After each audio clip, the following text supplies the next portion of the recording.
안녕하십니까. 생생매거진 오늘 박은정입니다. 헬로윈을 앞둔 지난 주말 밤 어떻게 보내셨나요? 대구 동성로에는 한때 인파가 몰리면서 혼잡 신고가 3건 접수돼 경찰 기동대가 출동하기도 했지만 전체적으로 예년보다 차분한 분위기를 보였습니다. 일부 업소에 대기줄이 늘어서기도 했지만 인파로 인해서 도로 일대가 정체되는 상황은 발생하지 않았고요. 헬로윈 소품을 설치하거나 관련 이벤트를 진행한 가게도 확연히 줄어든 모습이었다고 합니다. 실제로 대구시 CCTV 관제센터가 분석을 해봤더니 29일 오전 그러니까 새벽 1시쯤 동성로 인파 밀집도가 가장 높았던 것으로 기록이 됐는데 제곱미터당 0.8명 수준이었다고 합니다. 지난해 3.3명 수준과 비교하면 크게 감소한 건데요. 지자체는 경찰과 소방당국과 함께 헬로윈은 내일까지 동성로 클럽 골목에 대한 특별 안전관리 근무를 실시할 예정입니다. 모두에게 충격이었던 이태원 참사, 안전한 축제 문화와 시스템을 만드는 디딤돌이 되길 바랍니다. 10월 30일 월요일 생생매거진 오늘입니다. 먼저 안동과 포항 울릉 연결해서 그곳 소식과 날씨 듣겠습니다. 안동입니다. 10월의 마지막 월요일인 오늘 아침 최저기온 안동 6도, 예천 5도, 봉화는 3도로 출발해 주말보다 조금 서늘했습니다. 낮에는 20도에서 23도의 분포를 보이면서 일교차가 크게 벌어지는데요. 기온 변화가 큰 만큼 면역력이 떨어지기 쉬우니까 건강관리에 특별히 신경 써주시길 바랍니다. 지난 26일 안동과 영주, 예천, 청송, 영양, 봉화 등 북부 지역에 국지적 소나기와 우박이 쏟아져 1,083헥타르, 축구장 1,400여 개의 농작물 피해가 발생했습니다. 아직 집계가 완료된 것이 아니어서 피해는 더 늘어날 수 있는데요. 이번에 쏟아진 우박은 5에서 20mm의 크기였고 피해는 주로 수확을 코앞에 둔 과수에 집중된 것으로 조사됐습니다. 농민들은 40년간 사과 농사를 지었지만 수확기에 우박이 이렇게 눈처럼 쌓인 건 처음이라면서 저온 피해와 우박의 탄저병까지 올해 방제는 지난해보다 1,000만 원 이상 더 들었다면서 허탈해 했습니다. 또 피해 조사를 위해 수확을 2, 3일씩 미뤘지만 보험 피해 조사는 육안으로 이뤄져 멍든 속까지 파악하기 어렵고 저장 중에 썩어버리면 농가는 2중, 3중 손해라며 우려했는데요. 북부권 시군은 신속한 복구를 위해 경북도의 피해 발생 상황을 보고했고 정밀조사 결과에 따라 복구 계획을 확정한 후 재난지원금을 지급할 예정입니다. 더불어 이상 자연재해에 따른 장기적인 대응책도 함께 고민하겠다고 밝혔습니다. 지금까지 안동이었습니다. 이어서 포항입니다. 요즘 거리 곳곳에서 곱게 물든 단풍도 볼 수 있고요. 쾌청한 하늘 아래 가을볕이 기온을 끌어올리면서 낮에는 포근합니다. 아침 기온 10도로 출발해서 제법 쌀쌀했지만 낮 기온은 22도까지 올라 평년보다 3도가량 웃돌겠습니다. 이번 한 주 평일 동안은 대체로 맑은 날씨가 이어지다가 토요일에 하늘이 흐려지겠습니다. 경주 보문 관광단지에 있는 한 놀이공원에서 또다시 놀이기구 멈춤 사고가 발생했습니다. 최근 2년 사이 무려 3번의 사고가 발생하면서 이 놀이기구 관리에 허점이 있는 게 아니냐는 비판이 제기되고 있는데요. 그제 오후 5시 37분쯤 경주의 한 놀이공원 롤러코스터가 55m 높이에서 멈추면서 아찔한 상황을 연출했습니다. 사고 당시 놀이기구에는 22명이 타고 있었고요. 20분 만인 오후 5시 57분쯤 안전요원에 의해서 수동으로 재가동됐습니다. 다행히 인명피해는 없었고 이번 사고는 승객의 물건이 떨어지면서 안전 센서가 작동해 발생한 것으로 추정되고 있습니다. 앞서 이 롤러코스터는 지난해 7월에도 승객 20여 명을 태운 채 55m 높이에서 멈춰서는 사고가 있었고 올해 6월에는 놀이공원 일부 구역에서 정전이 발생해 4개 놀이시설이 갑자기 작동을 멈추며 승객들이 불안감을 느끼기도 했는데요. 무엇보다 관광객들의 안전이 걸린 문제인 만큼 다시는 고장이 발생하지 않도록 전문기관의 철저한 정밀 안전 점검이 필요해 보입니다. 지금까지 포항이었습니다. 이어서 울릉입니다. 울릉도와 독도는 맑은 하늘 보이고 있습니다. 현재 기온은 어제보다 4.3도 높은 19.9도, 습도는 63%입니다. 동해중부 안쪽 먼바다에는 남에서 남서풍이 불며 바다의 물결은 0.5에서 1m로 잔잔하게 일겠고요. 내일도 바다의 물결 0.5에서 1m로 잔잔해질 전망입니다. 오늘 여객선은 정상 운항합니다. 울릉군이 29일 울릉군민회관에서 미국 어학연수 대상 학부모 학생 간담회를 개최했습니다. 군은 지난 2009년 미국 애리조나주 투싼교육청과의 MOU 체결을 통해 TKAP라는 명칭으로 2011년부터 2022년까지 226명의 지역 학생을 선발해 미국 어학연수를 하고 있는데요. 울릉군은 내년에도 울릉중학교 학생들 20명을 어학연수에 참여시킵니다. 이들은 내년 1월 10일 투싼시로 출국해 2월 22일까지 3주간 미국 현지 가정에서 홈스테이 생활을 하는데요. 투싼교육청 소속 2개 공립중학교 학생들과 1대1 파트너가 돼 정규 수업과 함께 다양한 미국 문화를 체험하게 됩니다. 어제 개최된 간담회에서는 어학연수 시 발생하는 다양한 안전사고를 예방하는 교육과 홈스테이, 미국 학교생활 등에 대해 사전교육 후 TKAP에 대한 질의응답 시간을 가졌습니다. 울릉군은 앞으로 울릉고등학교 전액장학금 실현 준비와 다양한 교육 지원을 통해 학생들이 울릉군에서도 행복할 수 있도록 노력하겠다고 뜻을 전했습니다. 이번 기회를 통해 보다 넓고 큰 세상을 경험해 울릉군의 발전을 이끄는 훌륭한 인재로 학생들이 성장하기를 기대합니다. 지금까지 울릉이었습니다.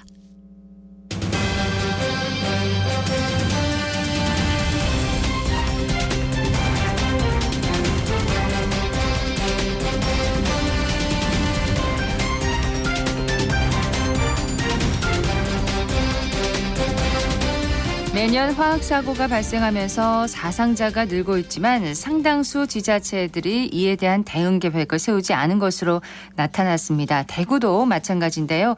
최근에 관련 조례를 대표 발의한 대구시의회 이재화 의원과 얘기를 나눠보도록 하겠습니다. 스튜디오에 나오셨습니다. 어서 오십시오. 안녕하세요. 네, 안녕하세요.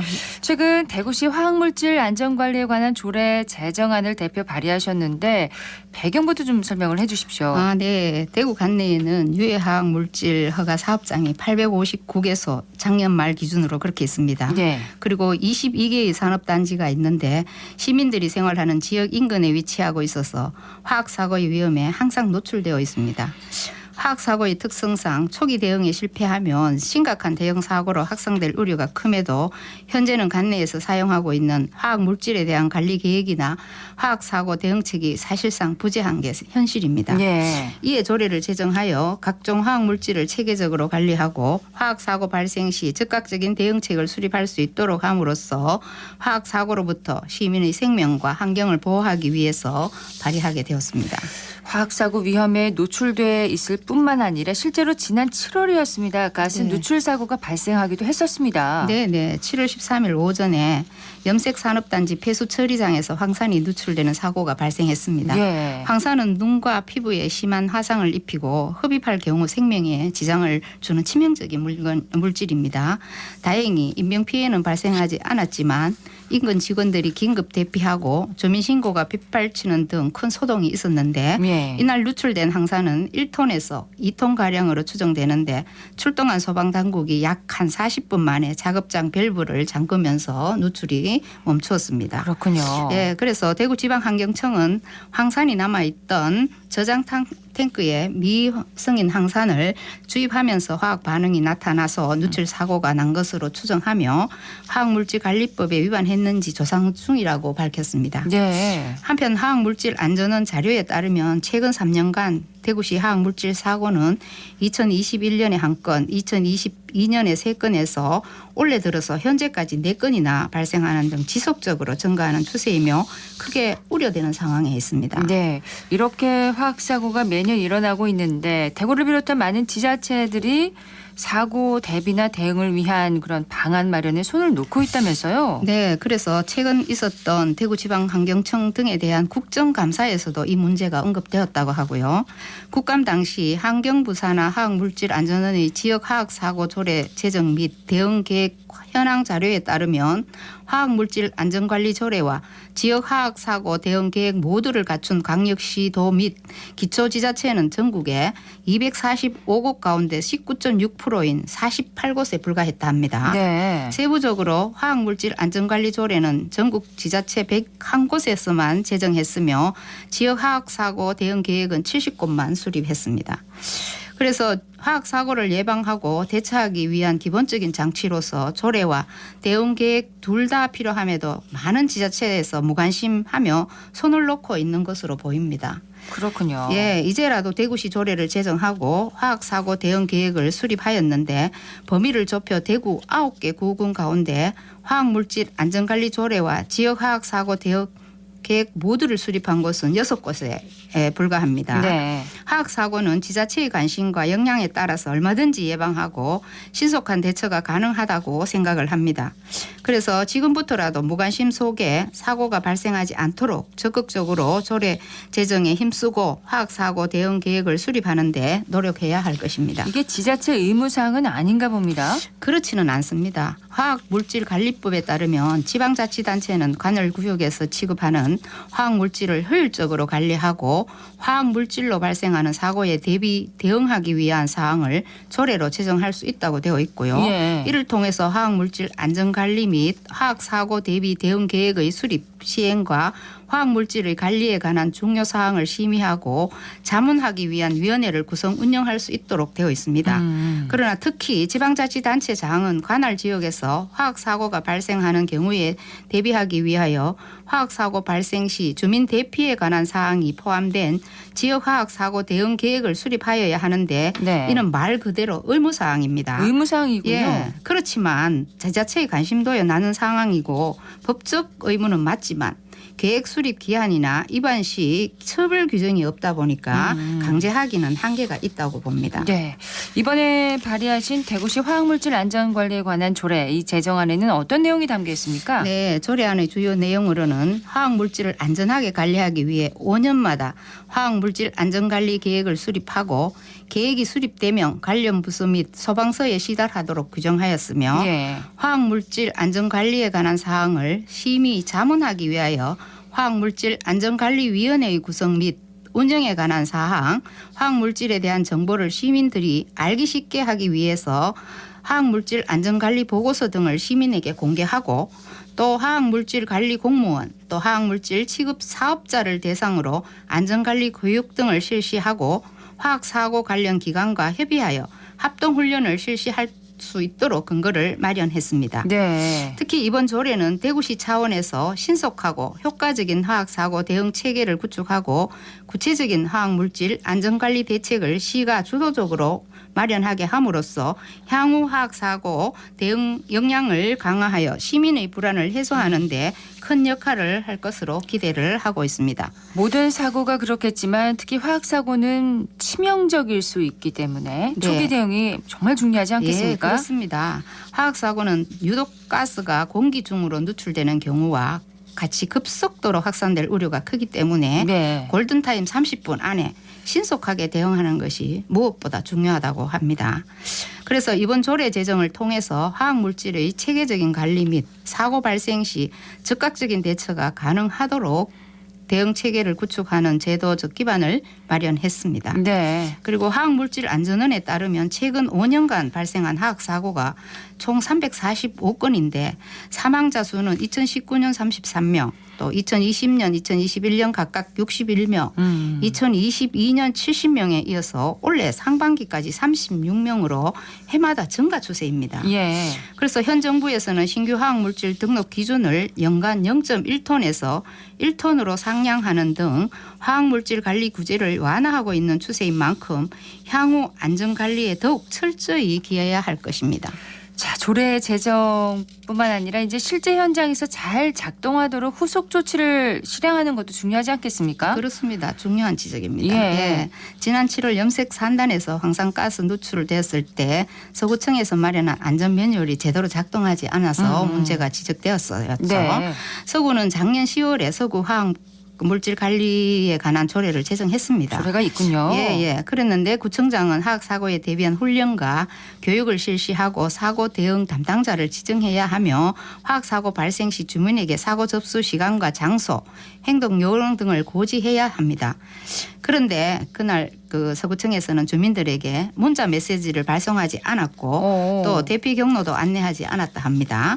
서구청 관계자에 따르면 조례를 제대로 파악하지 못했고 또 주민 혼란을 우려해 문자를 발송하지 않았다고 합니다. 그래서 예, 이번 조례를 기반으로 대구시 차원의 화학물질 안전관리 및 사고 대응 계획이 수립되고 또 관련 교육과 훈련이 강화되면 이와 같은 시행착오가 줄어들 것으로 기대하고 있습니다. 조례가 있고 안전 매뉴얼이 있어도 제대로 실행하지 않으면 아무 소용이 없을 것 같습니다. 네, 그렇습니다. 자, 이런 부분 대구시가 반면교사로 좀 잘 삼아야 될 것 같은데 시의회의 역할도 크지 않겠습니까? 그렇죠. 시의회 감시도 중요하겠죠. 예. 서구의 사고와 같은 일이 반복돼서는 안 될 것입니다. 이번 조례가 연내에 시행되면 대구시는 화학물질 안전관리 계획과 화학사고 대응 계획을 주기적으로 수립하고 점검해야 합니다. 이러한 계획에 따른 화학사고 예방 대책이나 사고 발생 시 대처 매뉴얼이 제대로 마련되었는지 또 네. 관련 부서나 기관들이 적절히 교육과 훈련을 실시하였는지 지속적으로 자료를 요구하고 감시하도록 하겠습니다. 네. 자, 이 밖에 또 의원님께서 좀 요즘 관심 있게 살펴보고 있는 현안이 있습니까? 네, 서구의 지역구를 둔 시의원으로서 정합관리소 증축을 반대하고 있고요. 화학가스 누출 사고 방지 대책 마련하고 또 냄새가 많이 나는 지역에 주민들의 실생활과 직접 관련되는 다양한 분야에서 시민들의 민의를 대변하고 이익을 증진시킬 수 있도록 적극 노력할 것입니다. 네.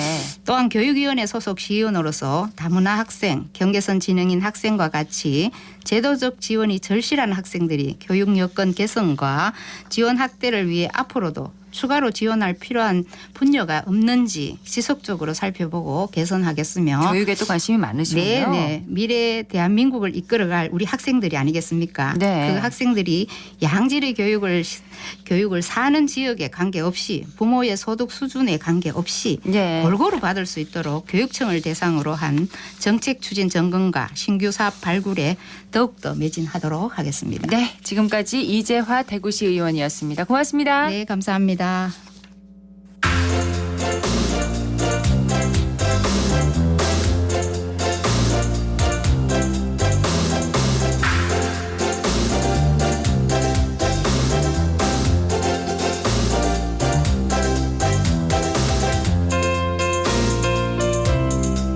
월요일 생생매거진 오늘 함께하고 계십니다. 지난주 금요일부터 어제까지 사흘 동안 대구 동성로 일대에서 2023 대구 청년 주간 행사가 열렸습니다. 서유리 리포터 현장 다녀왔다고요? 네, 이 행사는 2015년에 시작해서 올해 9회를 맞았는데요. 올해는 청년천하 동성로를 슬로건으로 지역 예술가들의 공연, 유명인 초청 토크쇼, 또 체험 부스와 청년정책 홍보 부스까지 다양한 내용으로 꾸며졌습니다. 현장 소리와 함께 부스 참여자들의 이야기 들어보시죠. 돈이 너무 많으면 사람이 돈 때문에 망가진다고 생각한다. Yes. 나는 다른 사람을 위해 돈을 쓰지만 나에게는 쓰지 않는다. No. 당신의 금전 성향은 안전입니다. 엄마 안전이래. 금전 성향. 안전하네. 최유리라고 하고요. 저희는 이번에 청년 주간 부스에서 금융부채 고민 디딤에게 물어봐라는 부스를 운영하고 있습니다. 대구시 청년 한 10명 중에 4명 정도 부채를 가지고 있었고 시대가 좀 달라짐에 따라 부채 고민도 바뀌거든요. 최근에는 금리가 올라가면서 주식을 투자했는데 이제 주식이 많이 떨어져서 뭐 그런 부채라든지 아니면은 이제 집을 샀는데 변동금리를 쓰신 거예요. 그래서 이제 이자율이 너무 올라간 거죠. 그래서 그런 부분들에 대한 고민들을 좀 많이 물어보고 가시는 편이세요. 저희 진짜 오랜만에 이제 청년 주간이 오프라인으로 열린 거거든요. 시민분들하고 청년분들 만나 뵈서 얘기를 할 수 있어서 너무 좋았고 대구에서 생산된 청년들이 열심히 딴 포도로 와인을 만들어보는 체험을 하는 부스입니다. 너무 잘 돼가지고 프로그램으로 정말 만들까 생각 중입니다. 다들 되게 이 와인 만드는 체험이 되게 많이 없다 보니까 다 신기해하시고 재밌어 하시더라고요. 머루 포도가 이제 당도는 다른 포도랑 비슷할 수 있는데 과즙이 정말 많아요. 와인 만들기 정말 적합한 포도라고 생각합니다. 앞으로도 저희 협동조합에서는 대구에 있는 청년들이 농사에 관심을 갈 수 있도록 다양한 활동을 많이 하려고 합니다. 청년 농업에 많은 관심 부탁드립니다. 빚을 안고 있는 청년들도 요즘 많은데 어떻게 해결하면 좋을지도 좀 알려줬다고요? 네, 이런 경우에는 채무 조정 제도도 있고 또 대환 대출 제도도 있습니다. 이 대환 대출은 기존에 받은 대출을 좀 더 좋은 새로운 조건의 대출로 갚는 걸 말하는데요. 네. 이렇게 부채를 정리할 수 있는 제도들이 많으니까요. 공공기관의 문을 두드려서 도움을 받으시면 좋겠습니다. 그리고 청년들 하면 또 뭐가 좋다 하면 우르르 따라하기도 쉽잖아요. 그렇죠. 그런데 그렇게 하지 말고 자신의 생애 설계와 목표에 따라서 자금을 모으는 게 좋습니다. 또 자신의 금융 성향에 따라서 안정형이라면 자신과 주변을 위해 좀 가끔은 돈을 좀 써라 이런 조언도 했고요. 또 즉흥형이라면 반대로 비상시를 대비해서 돈을 좀 저축해두면 좋겠다라는 조언도 들을 수 있었습니다. 예. 시민들에게 행사 참여 소감과 바라는 점을 들어봤습니다. 달서구에 사는 청년입니다. 저는 가죽공예 지갑 만드는 거랑 또 이제 향기 나는 향기 스틱 만드는 거 그리고 와인 만드는 체험을 해봤는데 안 해본 체험들을 많이 해보니까 재밌고 친구들이 대구 일하는 사람들이 많이 없어요. 사실은 아무래도 여기 대구 자체에 일자리도 많이 없다 보니까 결국은 타 지역에 많이 가는 상황이 많은데 대구에 좀 질 높은 일자리가 좀 많아졌으면 하는 마음이 있습니다. 이렇게 청년 행사가 좀 많아졌으면 좋겠고 아무래도 코로나 이후에 동성로가 좀 많이 침체됐다 보니까 많은 사람들이 참여할 수 있는 행사가 늘어나면 또 동성로가 활발하게 되지 않을까라는 생각이 듭니다. 시장님한테 글 쓰는 거 그것도 참여했고 대구 청년 마음 센터 이것도 했었거든요. 그중에서 제일 기억에 남는 거는 남구에서 하는 거 지금 나와 우리 여기에 저희 아이들 캐리커처를 그려주셨거든요. 이게 제일 기억에 남아요. 청년 정책이라 하면 아무래도 일하는 게 제일 문제니까 미리 즐길 수 있는 인턴십 이런 게 좀 많아졌으면 좋겠어요. 남구에 살고 있는 이은미입니다. 일자리 창출뿐만 아니라 출산 장려와 이제 아이들 키우는 육아 관련을 해서 좀 더 정책이 많이 되었으면 좋겠습니다. 대구에 좋은 일자리가 많이 늘어났으면 좋겠다. 또 일하면서 또 아이를 잘 키울 수 있는 그런 육아 정책도 좀 잘 나왔으면 좋겠다. 이런 게 공통적인 바람인 것 같습니다. 네, 이와 더불어서 급여 인상 중요하잖아요. 그럼요. 네, 또 집값 안정까지 많은 분들이 꼭 필요한 부분으로 꼽아주셨는데요. 이렇게 청년들이 대구시에 바라는 점은 모두 모아서 폐막식 때 대구시에 전달하기도 했습니다. 네. 행사를 통해 시민들은 다양한 체험을 할 수 있고 또 청년 기업들은 본인이 하는 일이 뭔지 또 많은 사람들에게 알릴 수 있다는 점이 참 매력적이었는데요. 대구광역시 청년센터 노동욱 활동지원팀장의 이야기 이어서 들어봅니다. 청년 주간이라는 행사이기 때문에 청년 주체자들을 발굴하는 일들을 가장 첫 번째로 생각을 했었습니다. 그래서 총감독님을 선임했고 청년들이 상상할 수 있는 것들을 좀 다양하게 담아내려고 사실 많은 시도를 했었고요. 대구 지역에 활동하고 있는 다양한 예술가들이 있는데 그분들을 수면 위로 끄집어낼 수 있는 수면 예술가 프로그램들 좀 기획해서 그 부분이 좀 저희가 좀 중점을 뒀던 거고요. 그리고 좀 프리랜서들이 좀 많이 참여해서 대구 시민들에게 좀 드러날 수 있도록 하는 장치들을 좀 마련했고 프리랜서 부스 같은 경우에는 방문자 숫자가 너무 많아서 운영진들이 너무 힘들었다 정도로 되게 반응이 뜨거웠습니다.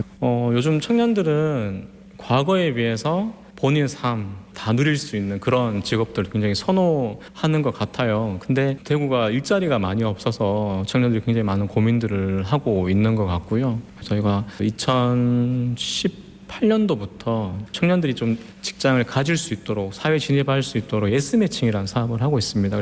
디자인이나 대구에 있는 어떤 중소기업들 위주로 또 많이 진로를 찾는 것 같아요. 청년이 힘들다 합니다. 그렇지만 옆에서 많이 응원해 주시고 지지해 주신다면 대구 청년들이 대구를 지키면서 또 즐거운 또 살기 좋은 대구를 만들지 않을까 싶습니다. 많은 관심 부탁드리겠습니다. 프리랜서 방문자 수가 많았다. 그게 특징이었다 이렇게 얘기를 해줬어요. 네, 보면 프리랜서 부스가 운영되고 있었는데 네. 이곳에서 대구 지역에서 활동하는 프리랜서들 다양한 분야에 있는 분들을 소개하는 코너가 또 있었습니다.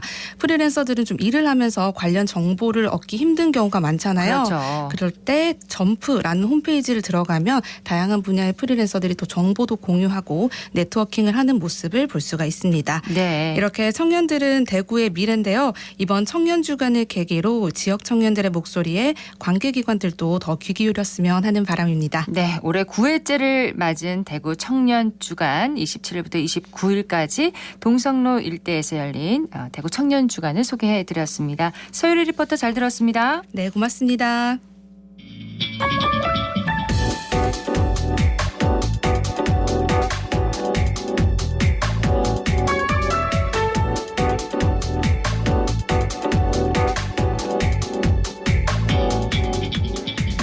묻고 듣고 생각과 마음을 나누는 방송. 지금 여러분께서는 대구 경북을 보고 듣는 생생 매거진 오늘을 함께하고 계십니다.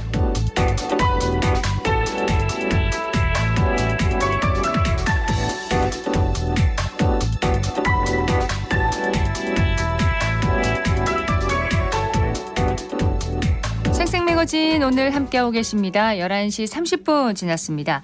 기자의 눈으로 지역의 현안과 이슈를 들여다봅니다. 매일신문 최원영 기자와 함께합니다. 어서 오세요. 네, 안녕하세요. 자, 오늘 어떤 얘기 해볼까요? 네, 지난 25일이 그 대구 북구 매천동 농산물 도매시장 매천시장 대형 화재 1주기였는데요. 1년 됐군요. 네, 벌써 1년이 됐습니다. 그런데 상인들은 이제 불이 난 지 1년이 지났지만 여전히 일상으로 돌아가지 못하고 있다고 호소를 하고 있고요. 네. 피해 상인들도 이제 대구시를 상대로 손해배상 소송도 제기한 것으로 확인이 되면서 여전히 화재의 잔상이 남아있는 것으로 보입니다. 1년이 됐는데도 그때 기억이 선명합니다. 정말 큰 화재였잖아요. 예, 맞습니다. 지난해 10월 25일이었습니다. 오후 8시 27분쯤 이 매천시장에서 원인을 알 수 없는 큰 불이 나서 농산 A동 점포 152개 중에 69개 45.39%가 소실이 됐습니다. 거의 절반 정도입니다. 네, 다행히 인명피해는 없었는데 이 상인들이 창고에 쌓아둔 물건들 그리고 외상 장부들 이런 컴퓨터 같은 것들 모두 하루아침에 잃게 됐습니다. 이게 실화나 방화 혐의점을 계속해서 소방과 경찰이 확인을 했는데 네. 결국에는 확인이 안 됐고요. 정확한 화재 원인은 알 수 없다고 결론이 났습니다. 화재 원인을 못 찾았군요. 못 찾았습니다. 결국엔 매천시장이 한 해 거래 물량만 해도 50만 톤, 거래 금액은 1조에 육박하는 비수도권 최대 규모의 농수산물 도매시장인데 이 불로 큰 타격을 받았습니다. 지금 상인들은 영업을 하고 있긴 하죠. 네, 임시 형태로 하고 있는데요. 지난 23일 오전 8시쯤에 매일신문 취재진이 한번 매천시장을 가봤습니다. 이 화재로 점포를 잃어버린 상인들은 이 가건물 형태의 점포에서 영업은 하고 있었는데요. 네. 그런데 이제 경매장과 이 가건물 점포 거리가 한 100m 정도 되다 보니까 이 오전 6시에 진행된 경매를 마친 뒤에 이게 지게차 그리고 손수레를 이용해서 이 물건을 상인들이 옮기느라 좀 진땀을 빼는 모습이었습니다. 네. 가건물의 열악한 환경도 상인들을 두 번 울게 했는데요. 이 청가 매장을 운영하는 한 상인 얘기를 들어보니까 이제 지대도 낮고 뒤에 하수구도 있어서 이 장마철이 되면 빗물이 많이 고였다고 하고요. 예. 이 직원들과 다 같이 장화를 신고 좀 근무해야 할 지경이다. 상황이 많이 안 좋다. 이렇게 하소연을 했습니다. 상인들이 대구시를 상대로 소송을 했습니다. 네네. 이렇게 소송까지 나서게 된 이유는 뭔가요? 상인들은 지금 적절한 보상이 이루어지지 않았고 매출이 줄었다라는 입장인데요. 이 대구시가 한국지방재정공제에 가입된 이 건물시설물 재해복구 공제 사업에 따라서 이 피해를 본 66명의 상인들한테 화재 대물 배상금 10억 원을 지급한다고 지난 5월에 밝힌 바가 있습니다. 예. 이 가입된 사업의 대물 배상 한도가 10억이기 때문인데요. 그런데 상인들은 대구시로부터 받은 10억의 이제 공제금으로 피해를 복구하기에는 턱없이 부족하다 이런 입장입니다. 그래서 지난달에 이 대구시를 상대로 소송을 낸 거고요. 이 상인들은 창고에 쌓아둔 물건들이 죄다 불에 타면서 개인별로만 해도 수천만 원, 이 작게는 수백만 원 피해를 입었다고 호소를 하는 건데 네. 이 매천시장 화재대책위원회에 따르면 이 화재 피해 상인 66명이 대구시를 상대로 10억 원 규모의 손해배상 소송을 낸 겁니다. 예. 이들은 적게 수백만 원, 많게 1억 원 피해를 입었다 이렇게 주장하는 거고요. 이 조현진 매천시장 화재대책위원장은 이 공제금을 상인별로 나누면 한 1,000만 원 정도가 된다. 개인당이요? 예, 이게 좀 부족하다는 거고요. 이 시장에 대한 관리 책임이 대구시에 있는 만큼 관련 추가적인 손배 소송을 하게 됐다 이렇게 예. 설명했습니다. 재건축 진행은 지금 상황이 어떻습니까? 예, 좀 지지부진한데요. 지난 8월쯤에 철거한 화재 건물을 재건축하는 것도 지금 시급한 과제인데 네. 당시 큰 피해를 입었던 농산 A-1동 건물이 지금 철거하고 주차장으로 활용하고 있고요. 이 그름 같은 간접 피해를 입었던 A-2동은 이 분홍 페인트로 새롭게 도색을 한 상황입니다. 대구시가 이제 지난 3월에 이 불에 탄 농산 A동 재건축 위해서 이 설계 공모 절차에 착수한다라고 밝혔는데요. 설계비는 4억 원 정도 되고 공사비는 89억 6천만 원이 들어서 총 한 98억 4천만 원이나 드는데 이 연면적 한 5,600제곱미터 지상 1층 건물을 일단은 내년 9월까지 이 준공할 계획을 당시에 밝혔습니다. 그런데 이게 좀 계획이 바뀐 게 농수산물 도매시장 관리사무소 직원들이 소방시설 설치 및 관리에 관한 법률 위반 혐의로 지금 경찰 수사를 받게 됐고요. 네. 이거에 따라서 지금 재건축 일정이 차일피일 지금 미뤄지고 있습니다. 경찰 수사받느라 지금 재건축 일정도 미뤄지고 있군요. 예. 수사는 어떤 내용으로 진행되고 있는 건가요? 예, 대구경찰청은 지난해 10월 이 발생했던 매천시장 화재 관련해 가지고 관리사무소 직원하고 소방안전점검 대행업체 관계자 등 8명을 허위 공문서 작성 혐의로 검찰에 송치할 예정이다라고 지난 25일 밝혔는데요. 이 중에 한 명은 소방시설 설치 및 관리에 관한 법률 위반 혐의도 받고 있습니다. 네. 경찰에 따르면 도매시장 관리사무소 직원 등이 이 농수산물 도매시장 A동 일부 구역에 이 물을 공급하는 밸브를 잠궈서 이 화재 당시에 일부 스프링클러가 작동하지 않게 한 혐의를 지금 받고 있습니다. 화재 당시에 스프링클러가 잠겨 있었다는 거죠? 네, 맞습니다. 좀 오처구니 없게도 이 스프링클러 밸브가 이제 잠겨 있던 걸로 드러났는데요. 이 스프링클러는 아시다시피 발화 초기에 화재 통보하고 소화가 동시에 행해지는 자동 소화 설비입니다. 네. 이게 대형 화재로 이어지는 것을 막는 아주 중요한 소화 장비인데 그렇게 잠겨 있었군요. 예, 매천시장 화재 직전에 이 소방시설 점검이 있었음에도 이를 발견하지 못해서 결국 인재였다라는 좀 비판을 피할 수는 없게 됐습니다. 경찰 조사를 해보니까 이들은 이제 화재 발생 전에 수리를 위해서 농수산물 도매시장 A동 일부 구역에 물 공급 밸브를 잠궜던 겁니다. 네. 이로 인해서 화재가 발생을 했는데도 스프링클러가 작동을 안 했고 결국에는 조기 화재 진압을 하는데도 실패를 한 거죠. 이게 법에 위반되는 거라면서요? 맞습니다. 이 소방시설법에 따르면요. 소방시설 기능과 성능에 지장을 주는 폐쇄 또는 잠금을 하면 안 되게 돼 있습니다. 허위 공문서 작성은 또 뭔가요? 예. 소방안전점검 일지를 실제 시설 상태와 다르게 허위로 작성했다는 혐의인데요. 매천시장 점검 대행업체가 2020년부터 관리사무소하고 수의계약을 맺어가지고 매년 소방시설을 점검을 했는데 네. 관리사무소 직원들과 점검업체가 서로 좀 편의를 봐주면서 좀 지적사항을 조금 누락을 하고 실질적이고 정확한 소방점검을 안 했다는 게 지금 경찰 측의 말입니다. 대구시는 그러면 경찰 수사와 재건축에 대해서 어떤 입장입니까? 예, 일단 대구시는 불에 탄 건물의 화재 보험금으로 건물을 재건축할 계획인데 경찰 수사가 아직 끝나지 않아서 이 보험금 규모를 추산하기 어렵다는 입장이고요. 네. 대구시 공무원의 책임에 따라서 보험금이 달라지기 때문인데 대구시가 예상하는 보험금 규모는 한 80억 원 정도 됩니다. 그래서 대구시는 조만간 수사 결과가 좀 끝나면은 설계 절차를 밟아서 내후년쯤에 건물이 준공될 걸로 보고 있다. 이런 입장입니다. 이 보험금으로 이제 공사비를 충당하는 거네요. 그렇습니다. 네. 자, 이 같은 상황에도 매천시장 화재에 대한 대구시 책임론 더 불거지는 모습이에요. 네, 그럴 수밖에 없는 게요. 이 시장 상인들은 대구시에 손배 소송을 지금 제기를 했고 이 와중에 관리사무소 직원들의 허위 공문서 위조 혐의도 드러나면서 대구시는 난처한 상황이 됐습니다. 네.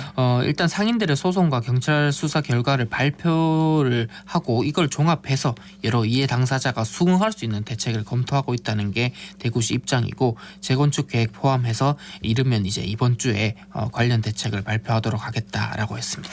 대구시가 또 앞서서 매천시장 이전 계획도 밝혔었잖아요. 네. 이 계획은 어떻습니까? 예, 지금 대구시가 지난 3월이었습니다. 매천시장을 달성군 합인면 대평지구로 이전하기로 했었죠. 시는 2031년까지 무려 4천억 원 들여가지고 이 대평리 쪽에 경매, 가공, 선별 같은 첨단 도매 유통시설을 갖춘 도매시장을 건립하기로 했는데요. 네. 이 확장 이전으로 이제 매천시장은 첨단 도매시장으로 거듭날 수 있게 됐는데 이 반면 과제도 많습니다. 이 도매시장 확장 이전을 하면 유통종사자 인력 수급이나 이 종사자 출퇴근이나 이용객 접근성 같은 문제를 좀 신속하게 해결해야 시장이 빨리 안정될 수 있거든요. 네. 이쪽 이제 합의면이 좀 외곽지잖아요. 예, 그래서 이런 그렇죠. 문제가 있고요. 매천시장 이적한 후적지에는 지금 대구 북구청이 팔거천과 연계한 수변 신도시를 건설하겠다고 나선 상태인데 대규모 쇼핑몰, 호텔, 상업시설 등을 유치를 하고 오피스텔이나 주상복합단지를 건립을 해서 대구 경북 신공항과 도심융합 특구를 연계할 수 있는 신도시를 만들겠다라는 게 이제 북구청의 계획인데요. 네. 이와 관련해서는 조금 좀 구체적이고 좀 더 세부적인 계획 마련이 필요하다. 지금 상태로는 좀 너무 허황된 또 계획이 아닌가라는 비판도 지금 많은 상황입니다. 예, 이 매천시장 화재 책임을 둘러싼 대구시와 또 상인들 간의 갈등 계속되고 있는데 취재하면서 어떻게 봤습니까? 예, 매천시장 지금 이전 계획이 있는 만큼 재건축에 대해서 어찌 보면은 좀 의욕이 떨어질 수밖에 없는 상황이 됐거든요. 예. 그렇지만 매천시장은 한강 이남 최대 규모의 공영 도매 시장인 만큼 옮기기 전까지는 상인들이 최소한 정상적인 영업행위를 할 수 있도록 빠른 조치가 이루어져야 되고 적절한 손해배상도 필요해 보입니다. 네, 지금까지 매일신문의 최원영 기자였습니다. 고맙습니다. 네, 감사합니다.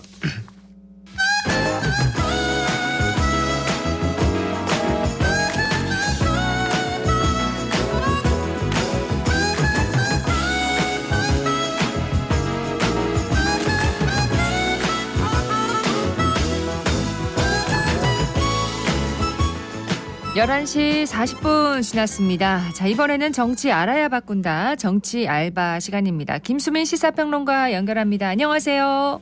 네, 반갑습니다. 네, 어제 10월 29일 이태원 참사 1주기였습니다. 시민 추모 대회가 열렸었는데 윤석열 대통령은 한 교회 추도 예배에 참석해서 추도사를 했습니다.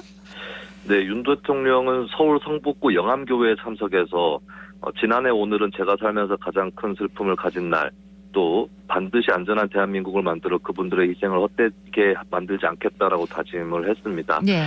하지 않는 것보다는 하는 게 훨씬 나은 행보였다라고 평가는 할 수 있을 것 같고요.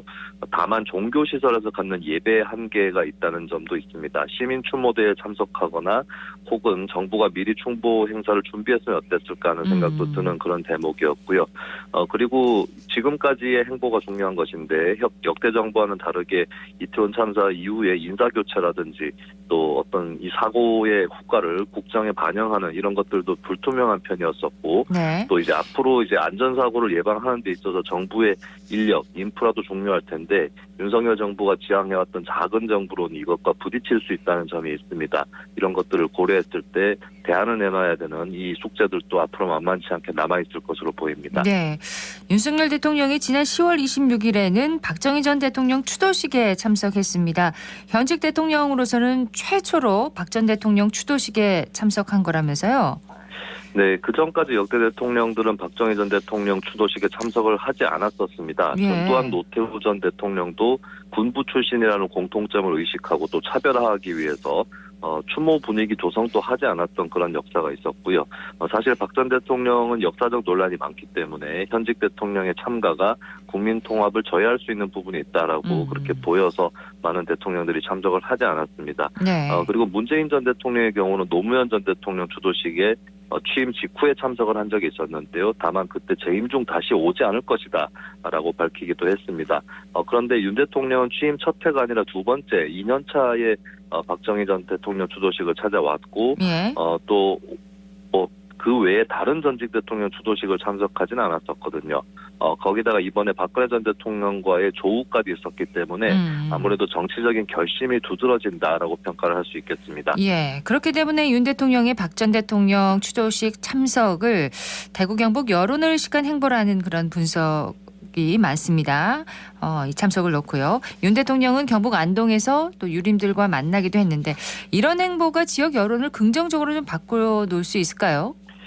네, 대구 경북이 보통 총선이나 지방선거에서 국민의힘 정당 지지율이 70-80% 이상 나오는 지역은 아닙니다.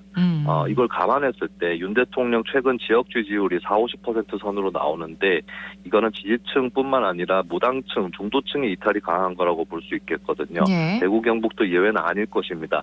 그렇다면 박정희 마케팅 또는 박근혜 전 대통령과의 공동 행보가 무당층, 중도층의 지지를 올릴 수 있는가 했을 때 오히려 마이너스가 될 수 있다라는 있다라는 점이 있고요.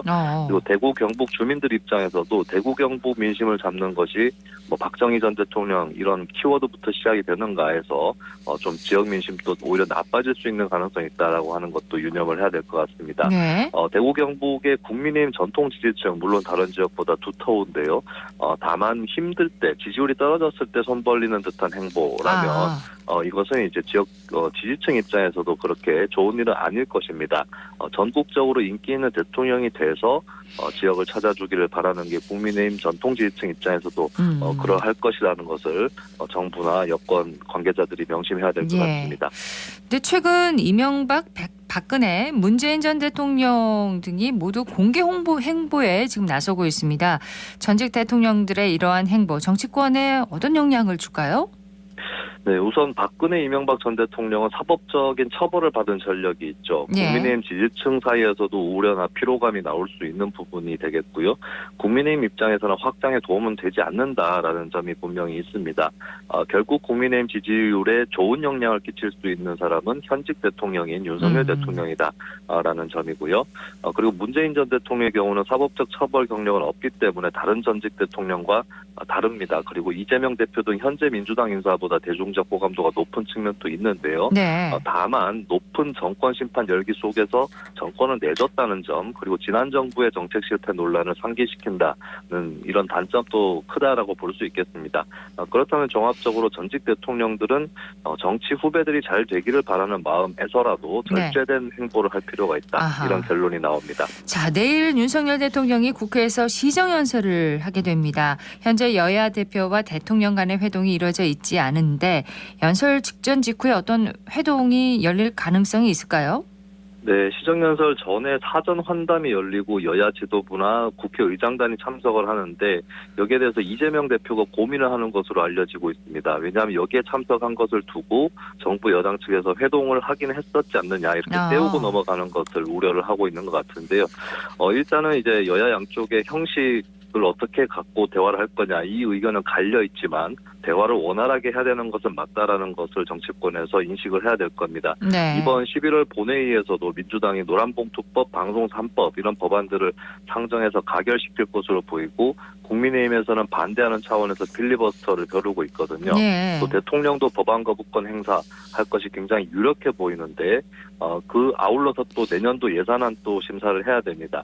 이런 상황에서 양쪽이 어느 정도까지 타협하고 절충할 것인지 이것을 정하기 위한 대안은 분명히 필요하다는 것이고요. 어느 쪽이 됐든 간에 누가 먼저 양보를 해서 물꼬를 틀 것인가 이것을 좀 지켜봐야 될 것 같습니다. 자, 국민의힘에서 인요한 혁신위원회가 이준석 전 대표 그리고 홍준표 대구시장의 징계를 해제하는 방안 권고했습니다. 하지만 이 전 대표와 홍 시장의 반응이 상당히 나쁜데 당내 화합이 과연 이뤄질 수 있을까요? 네, 이준석 전 대표나 홍준표 시장은 자신에 대한 징계 자체가 부당했다라고 보는 입장이기 때문에 마치 용서를 받듯이 사면하는 것, 언짢을 수밖에 없는 그런 상황이 될 것 같습니다. 그렇기 때문에 더 파격적이고 근본적인 당 쇄신 조치를 취해야 한다. 라고 요구를 하고 있는 것이고요. 양쪽 다 뭐 명시적으로든 묵시적으로든 간에 김기현 대표 정도는 사퇴를 해야 된다. 이걸 기본으로 깔고 있다라고 볼 수 있겠습니다. 그래서 김 대표 체제가 끝이 나고 당에서 비대위가 뜬다든지 해서 자신들의 당에 대한 요구사항 또 인사에 대한 사항 이런 것들이 포함돼야 된다라고 하는 것이 이들 본연의 생각이라고 보여지겠고요. 그리고 인요한 혁신위원회 같은 경우는 청년 여성들이 많이 참여했다라고는 하지만 한편으로 정치 경륜이 짧은 인사들이기 때문에 책임지고 할 수 있는 부분이 별로 없을 것이다. 이런 측면에서는 이준석 전 대표나 홍 시장이 혁신위를 불신하는 그런 측면도 있어 보입니다. 자, 그리고 정치권에서 계속 유승민 전 의원, 이준석 전 대표가 신당을 만들 수도 있을 것이다. 이런 얘기가 계속 나옵니다. 실제 결행 가능성 얼마나 보세요? 네, 최근에 한 여론조사에서 유승민, 이준석 신당이 출연할 경우 어떻게 되느냐를 조사를 했는데요. 쉽게 말하면 국민의힘보다 민주당 지지율을 더 잠식한다라는 결과가 나왔습니다. 네, 이런 경우는 이제 국민의힘 보수 표밭 분열에 따른 우려 이런 것들이 작기 때문에 조금은 더 실제로 신당이 나타날 가능성이 높다라고 볼 수가 있겠고요. 근데 다만 이제 이들 인사들이 주의해야 될 것은 이번에 탈당했을 경우는 다시 국민의힘과 합치기가 어렵다. 라고 하는 점입니다.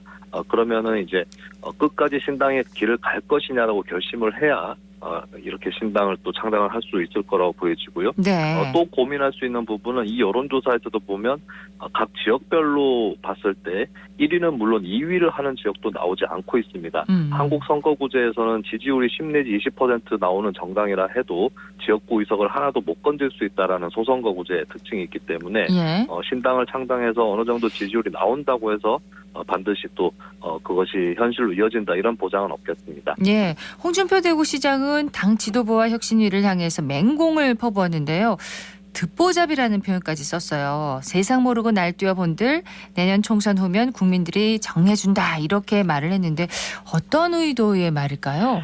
네, 뭐 혁신이라든지 이 지도부 몇몇 인사를 듣보잡으로 얘기하면서 자신을 본류라고 표현을 했습니다. 예. 그리고 이준석, 유승민 쪽과는 달리 자신은 탈당이나 신당 생각이 없고 앞으로도 그럴 가능성이 없다. 이런 것들을 이제 계속 내비치고 있는 셈인데요. 다만 내년 총선에서 여권이 패배할 경우는 자신이 다시 대안으로 뜰 것이다. 그때까지 나는 시간이 있다. 이렇게 자신감을 내비치는 제스처를 취하고 있는 것이고 혹은 그 전에라도 자신의 노선이라든지 쓴소리를 당에 받아들여서 총선에서 승리하는 그런 그림을 만들려고 하는 그런 기로에 서 있는 것 같습니다. 네. 다만 이제 홍 시장으로서는 좀 불리한 부분도 있는데요. 만약에 여권이 총선 참패를 하더라도 보통 여당이 위기 시에 영남 인사가 중용되지 않는 경우가 많습니다. 오히려 수도권 같은 이런 지역 인사들한테 조명이 가는데 그런 면에서 좀 불리한 측면이 있고 그리고 홍 시장 독설에 마음이 돌아선 당원들도 많이 있을 수 있기 때문에 앞으로의 어떤 수위 조절이라든지 완급 조절 이런 것도 속대로 남을 것으로 필요하다. 보입니다. 예. 자, 한편 더불어민주당에서는 지명직 최고위원 그리고 정책위 의장이 새로 인선됐는데요. 과연 당의 통합을 가져다 줄지 아니면 앞으로도 내홍이 지속될지 지금 주목받고 있습니다. 어떻게 보세요? 네, 지명직 최고위원으로 박정현 전 대덕구청장이 임명이 됐는데 대표적으로 이제 친명계로 분류가 되고 있고요. 예. 그리고 정책위 의장 이계호 의원은 예전에 친낙계, 이낙연계였지만 이재명 대표 체제 출범 이후에 쓴소리한 적 없다는 지적도 나오고 있습니다. 어쨌든 당 지도부 구성이 예전보다도 더 친명 쪽으로 쏠리는 것은 부인하기 어려워 보이고요. 그리고 여전히 이제 개딸 등 강성 지지층의 비명계 공격이 이어지고 있고 예. 또 내년 총선 룰을 둘러싼 갈등 조짐이 있기 때문에 민주당 역시도 내분에 있어서 안심할 수 있는 요인은 아직까지 없다. 이렇게 볼 수 있겠습니다. 네, 정치 알아야 바꾼다. 김수민 시사평론가였습니다. 고맙습니다. 예, 감사합니다.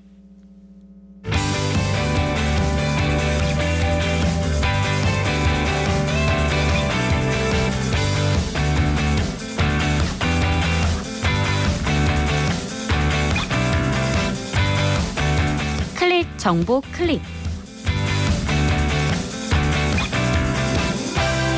2023 대구 건축 비엔날레가 이번 주 수요일부터 8일간 수성못 상화동산에서 개최됩니다.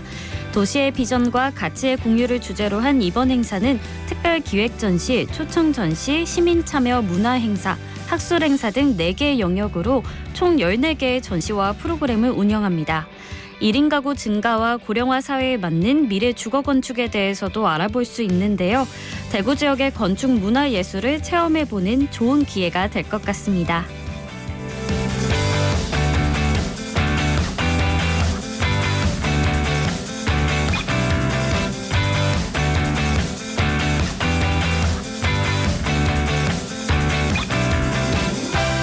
제11회 교동 하늘빛 축제가 이번 주 금요일과 토요일 이틀간 대구 중구 교동시장 일대에서 열립니다.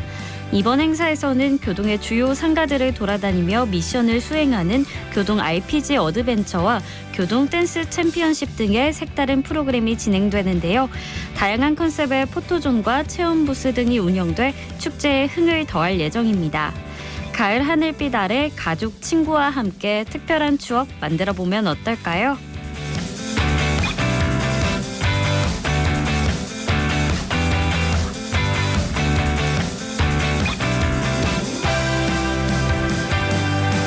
제6회 의성 슈퍼푸드 마늘축제가 이번 주 금요일부터 일요일까지 의성읍 시가지 일원에서 열립니다. 이번 축제에서는 마늘 까기, 마늘 엮기 등의 색다른 대결 프로그램과 요리 경연대회, 그리고 지역 내 문화활동 단체들의 공연 무대가 열리고 또 매일 유명 가수들의 공연으로 축제의 즐거움을 더할 예정인데요. 먹고 보고 즐길 수 있는 이번 축제, 자세한 내용은 홈페이지를 통해 확인할 수 있습니다.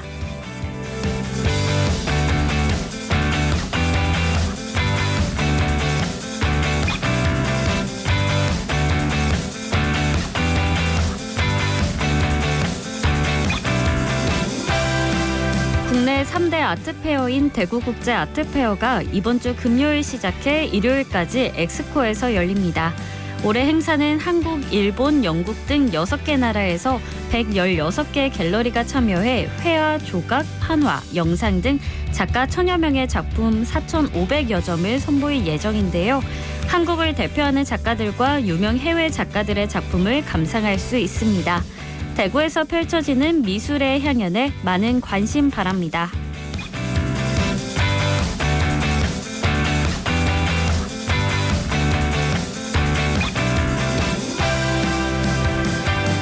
등산과 캠핑 등 야외 활동 즐기는 분들 많으실 텐데요.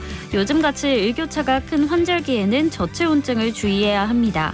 저체온증을 예방하려면 일찍 등산을 시작해 일몰 예상 시간 2-3시간 전에 등산을 마쳐야 하고요. 얇은 옷을 여러 겹 입고 가급적 땀 흡수가 잘 되는 기능성 등산복을 착용하는 것이 좋습니다. 또 등산 전후로 체온을 유지할 수 있는 스트레칭도 해줘야 합니다. 지금까지 클릭 정보 클립 박나영이었습니다.